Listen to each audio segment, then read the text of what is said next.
Okay, this is Chase H.Q on the PC Engine.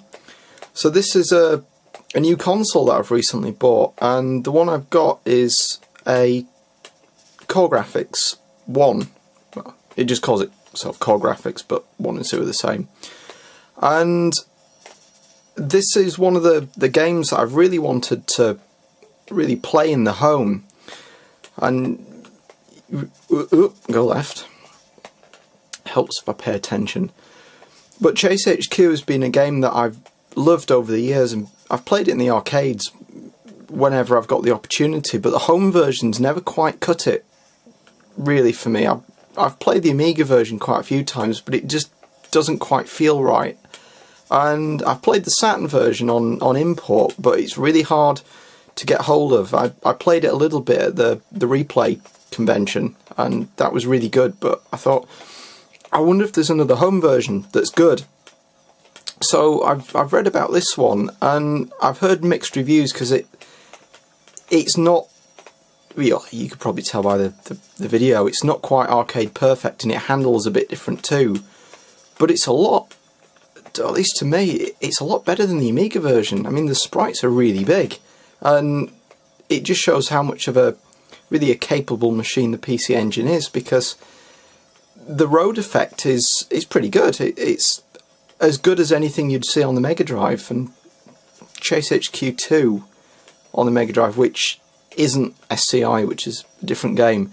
I played that and I didn't like it. It just didn't do it for me. And Chase H.Q. on the SNES is you're almost on a first-person perspective inside the car. I didn't really like that, so I thought, I wonder what the PC Engine version's like. So that was one motivation for picking up the console, and I've been quite impressed with it so far. I got it quite cheap off eBay, but the problem was it didn't come with a power supply, it didn't come with an AV lead, and it didn't come with a joypad. And I realised that the Mega Drive AC adapter fits on the PC Engine, so that's no problem. And the AV adapter from a Mega Drive fits. But it seems I made a bit of a mistake. I thought, well,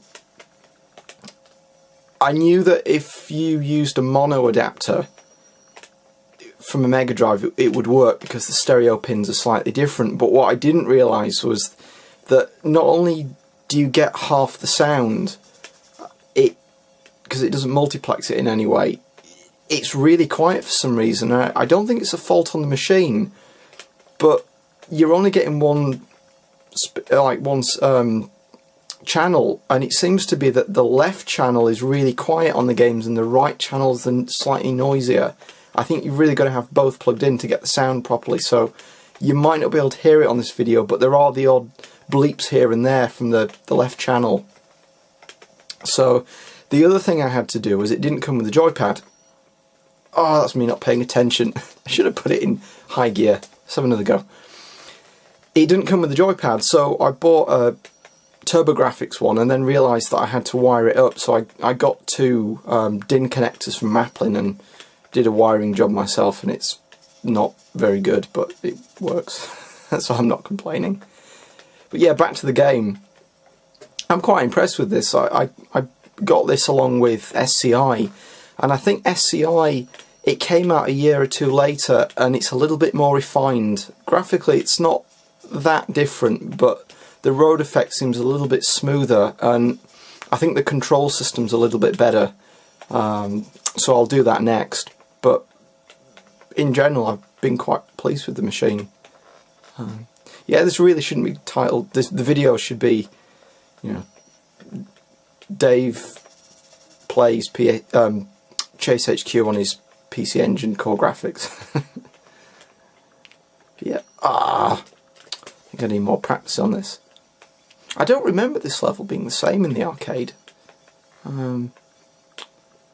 I think it's got less variety on it than the arcade version does, but I think the way I should just approach it is a game in its own right. It's a game that's a lot like Chase HQ, because I've looked for some other games that are similar, and there's, you know, Battle Outrun on the Master System and even Chase HQ on the Master System, and they're all a little bit different, and they're almost like Chase HQ clones.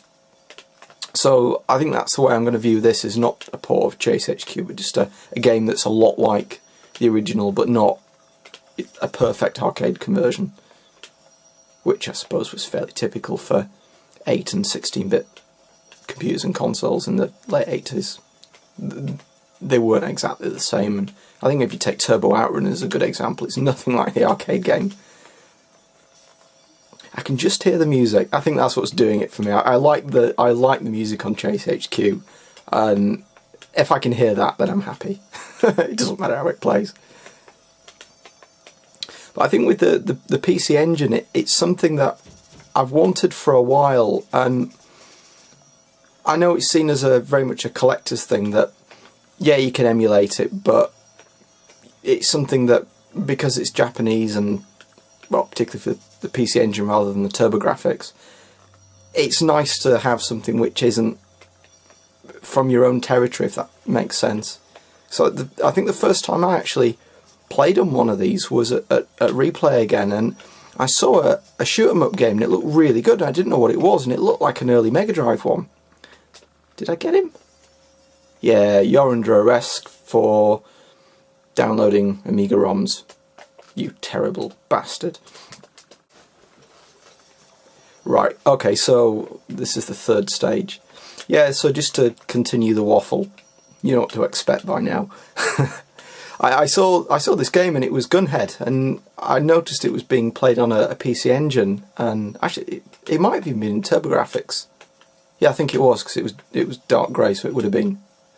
And it was Ninja Bearhug playing it, and I got talking to him, and then I realised that most people at Replay were just casually playing games, and then I realised he wasn't. He was actually playing the game, and perhaps interrupting someone who was properly playing a game, particularly like a shoot 'em up, probably wasn't the most polite thing to do, so I'm really, really sorry for that.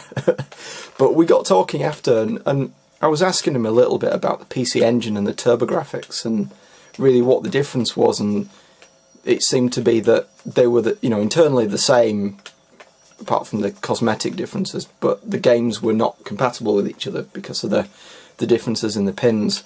And I think we both decided, yeah, we really should get one. And I saw his recent Christmas videos, and his wife had bought him one, and I actually remember that conversation. I thought, yeah, maybe I should be looking again for one of these, because I looked before Christmas and they were really expensive, and I just wonder if they were popular. There were only so many around on eBay at any one time, and they'd been sold, and they were really expensive. They were 50, 60, 70, 120 quid in some cases. I thought, I'm not paying that. I don't want to pay more than about 40.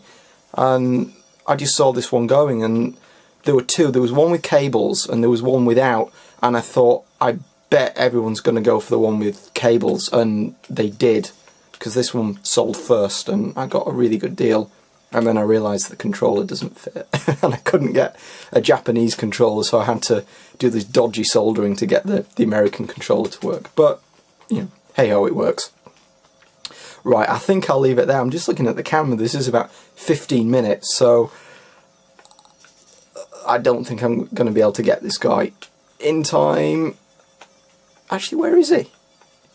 He's way off. No. I think I'm done for. I think I'll definitely... I always say that I'll leave it there and I'll play for another 30 seconds, but this time I am going to leave it there.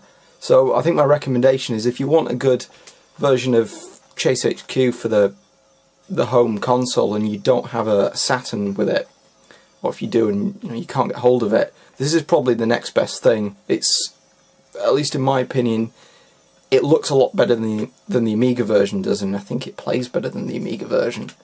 And it's got all the music and everything, so yeah, it's really good. So the next video that I'll look at is, or video I'll do rather, and game that I'll look at, mincing my words this evening, I've not had enough coffee, is SCI, which is Special Criminal Investigation, and I've run out of time, which is pretty good. So I've given these probably 5 minutes on each, and I think I'm more impressed with the second, so I'll come back to that.